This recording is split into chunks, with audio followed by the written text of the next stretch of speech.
నమస్తే రమగారు. నమస్తే జయ. రమగారు, పాతకాలం నాటి స్టోరీ ఏదైనా ఉందా? మంచి కథ. చందమామ కథ చెప్తా. ఓకే. పూర్వం ఒక భార్య భర్త ఉండేవాళ్ళట, రామయ్య రాధమ్మ.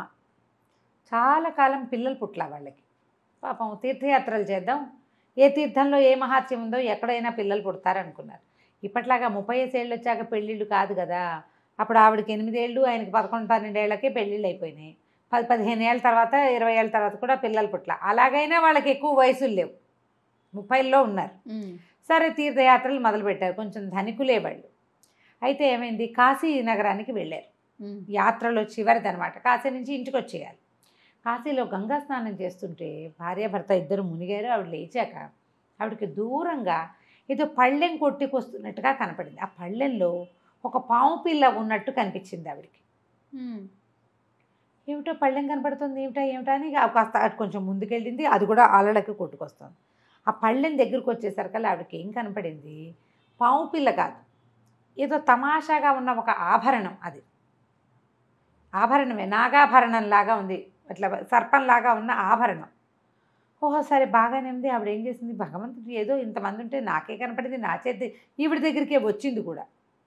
పట్టుకుని ఇంటికి తీసుకొచ్చింది. వాళ్ళు ఒకరు గది తీసుకుని బస ఉన్నారు. రేపొద్దున దేవాలయంలో వేసేద్దాం అనుకుంది. ఇది సాయంకాలపు సంగతి అన్నమాట. అయితే అది పెట్టి అక్కడ పెట్టుకునేసరికల్లా తెల్లవారేసరికి ఆ బంగారపు పళ్ళెంలో ఆ ఆభరణం కాస్త ఒక పిల్లాడిగా మారిపోయి ఉంది. ఒక పిల్లవాడు. ఆశ్చర్యపోయారు, ఏమిటి ఇట్లా విచిత్రంగా ఇలా పిల్లవాడు అయిపోయాడు.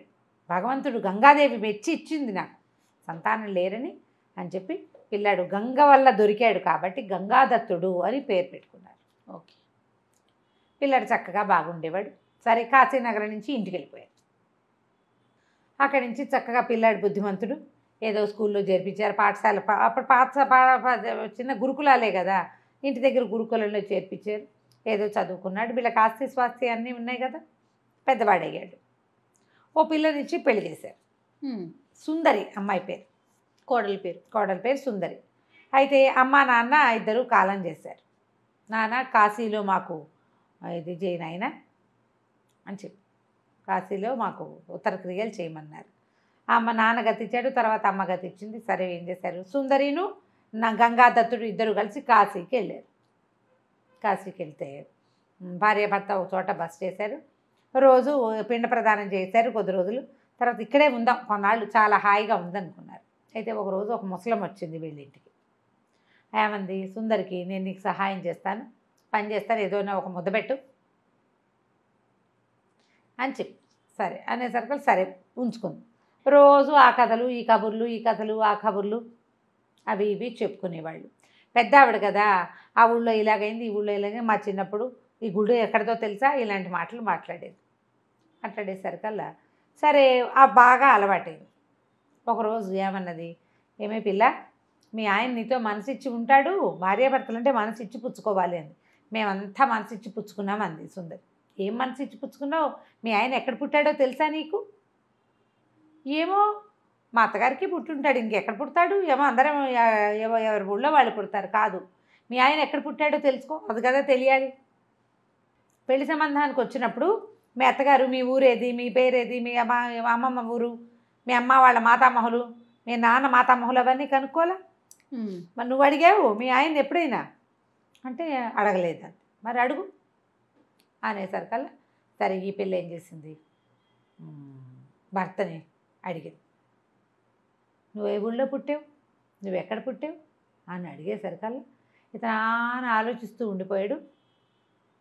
నాకు గుర్తొచ్చింది అని లేచి గబగబా నడుచుకుంటూ గంగానది వైపు వెళ్ళిపోయాడు. వెళ్ళిపోతే ఏమిటి గుర్తొచ్చిందని వెళ్ళిపోతున్నాడు బెరబెరా అని వాడు వెనకాలే వెళ్ళింది పరిగెత్తుకుంటూ. అతను ఏం చేశాడు, బుడుంగమని గంగలో మునిగిపోయాడు. అయ్యో, దూకేశాడు, గంగలోకి వెళ్ళిపోయాడు. అయితే ఈ మొగుడు వెనకాలే వెళ్ళినటువంటి ఈ అమ్మాయి కూడా అతను ఎక్కడ దూకాడో అక్కడ దూకేసేసింది. దూకేసరికల్లా ఈ అమ్మాయి కిందకి వెళ్ళిపోయింది, వాడు కిందకి వెళ్ళిపోయాడు.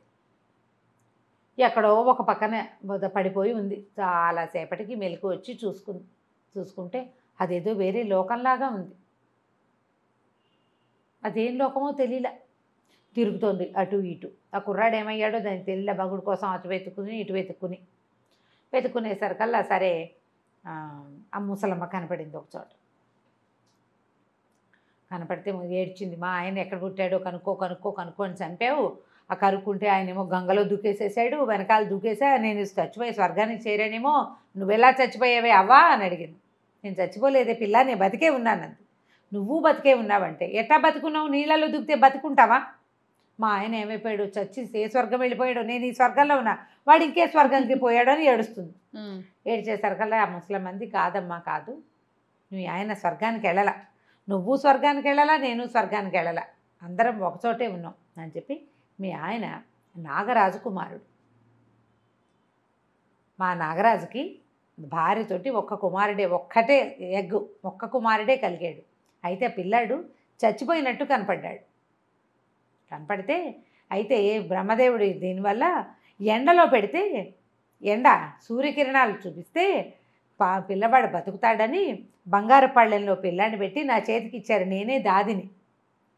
సరే నేనేం చేశాను, మాకు పాతాళంలో ఎండ ఎట్లా ఉంటుంది, పాతాళానికి సూర్యుడు చేరడు, భూమి మీద ఉంటాడు, సూర్యుడు ఎక్కడ ఉంటాడు, అదే భూమికే ఆ అవకాశం ఉంది, సూర్యుడు అవకాశం. అందుకని ఏం చేశాను, గంగానదిలో నుంచి పైకి వచ్చి అలల మీద పెట్టాను. ఎండ ముదిరేసరికి కంగారు పడి తలదాచుకోవడానికి నీటిలోకి వెళ్ళేసరికల్లా నీటి వరవడికి పళ్ళెం కొట్టుకుపోయింది. ఆ పళ్ళెం వీళ్ళకి దొరికింది. మానవ స్పర్శతోటి పిల్లవాడేమో మానవ రూపాన్ని ధరించేశాడు. పిల్లాడు బతికి వాడు మనిషి అయిపోయాడు. అయితే అసలు రాజుగారు లబోదిబ్బమన్నాడు. ఆవిడ భార్య విపరీతంగా ఏడ్చింది. అయితే మహాముని ఒక ఆయన వచ్చి, పిల్లాడు పెద్దవాడయ్యాక అతని జీవితం ఎక్కడ పుట్టాడు అనేది గుర్తు చేస్తే జ్ఞాపకం వస్తుంది, వెనక్కి వస్తాడని చెప్పాడు. అందుచేత నేను వచ్చి ఆ విషయం గుర్తు చేయటం కోసం, ఎవరికో ఎలా తెలుస్తుంది, నాకే తెలుస్తుంది, నాగరాజు వాళ్ళకి తెలియదు, ఈ పిల్లాడు ఎక్కడ తప్పిపోయాడో నాకు తెలుసు. ఇంతకాలం నుంచి చచ్చి బతుకుతున్నాను ఇక్కడ నేను, ఆ పిల్లాడిని వెనక్కి ఇల్లు చేరిస్తే కానీ నాకు శిక్ష తీరదు. ఈవిడే కదా దాదే పట్టుకోలేదు, తన వల్లే కదా, అందుకని నేను ఆ పిల్లాడిని గుర్తు చేశాను అనేసరికల్ ఈ సుందరి వలవలా ఏడ్చింది. నాకా వెదగా తల్లిదండ్రి పెద్ద ఎవరు లేరు, కుటుంబం చాలా చిన్న కుటుంబం, వాళ్ళు గతిచ్చారు, అత్తామామ గతిచ్చారు, ఇదేమో కాశీనగరం నేనున్నది, భర్త ఏమో ఇక్కడికి అయిపోయాడు, నా భర్తే కావాలి నాకు అనేసరికల్లా ఆ ముసలిదానికి జాలేసింది. వాళ్ళిద్దరూ ఎంత అన్యోన్యంగా ఉన్నారో చూసింది. అయితే ఓ పని చెయ్యి, ఇప్పుడు కాసేపు నీ భర్త నిద్రపోతున్నాడు, వాళ్ళ అమ్మ భోజనం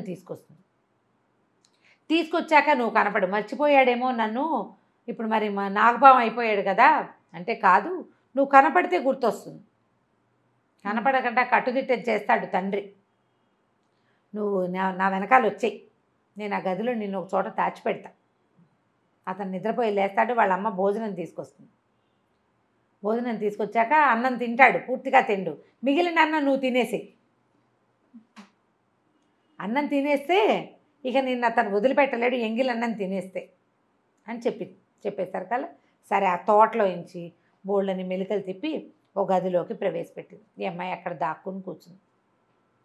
సరే బాగా తెల్లవారిపోయింది, ఓ 11 గంటలు అలా అయ్యేసరికల్లా ఆ నాగరాణి గారు భోజనం తీసుకొచ్చింది కొడుక్కి. ఇక్కడ పద్ధతులు అవి అలవాట్లు వాడికి తెలియాలి, పెద్దవాడు అయిపోయాడు కదా, అక్కడి నుంచి మానవ రూపంలో వాళ్ళు మామూలుగానే ఉంటారు, మనుషుల్లాగానే, అవసరమైనప్పుడు సర్పంగా మారుతారు. అక్కడి నుంచి ఆవిడ భోజనం తీసుకొస్తే కొంత తిని ఆ ప్లేట్ అక్కడ పెట్టి పడుకున్నాడు. అతను పడుకుంటే ఏమైనా నిశ్శబ్దంగా వచ్చి ఆ ఎంగిలన్నం చక్కగా అతను సగం తిని అన్నీ వదిలిపెట్టాడు కదా, తినేసి అక్కడ కూర్చున్నాడు. వీడు లేచాడు, భర్త లేచి అమ్మాయిని చూసి, ఎవరు నువ్వు అన్నాడు. నీ భార్యని, నీ ఎంగిలన్నం తిన్నాను అంది. భార్యని అనగానే వాడికి గుర్తొచ్చింది, కావలించుకున్నాడు. అయ్యో నేను ఇక్కడికి ఎలా వచ్చాను, నువ్వు ఎలా వచ్చావు, నువ్వు నా వెనకాల ఎలా వచ్చేసావు అని అడిగాడు. నువ్వు గంగలో దూకావు, నీ వెనకాలే నేను దూకేశాను అని చెప్పేసరికల్లా, అమ్మో మా నాన్న చాలా చెండశాసనుడు, ఇక్కడ ఉండనివ్వడు, మరి నువ్వు వెళ్ళిపోమన్నాడు. వెళ్ళిపోమంటే నువ్వు లేకుండా నేను వెళ్ళి ఏం చేస్తాను, భార్యాభర్తలం కదా మనం అని అడిగేసరికల్లా అతనికి భార్యను వదిలిపెట్టాలని లేదు, అమ్మాయితో ఉండాలనే ఉంది, ఇక్కడ ఉంచుకోవడానికి తండ్రి ఒప్పుకోడు. సరే ఏం చేస్తాడు, ఆ పూటకు భార్యాభర్త ఆ గదిలోనే ఉండిపోయారు. మర్నాడు పొద్దున భోజనం తీసుకుని వాళ్ళ అమ్మ వస్తే నాన్న దగ్గరకు వెళ్తానని చెప్పి వెళ్ళి, ఇదిగో ఇది నా భార్య చూపించాడు, నేను దీన్ని వదిలిపెట్టి ఉండలేను, పాతాళంలో మనుషులు ఉండటానికి కుదరదు.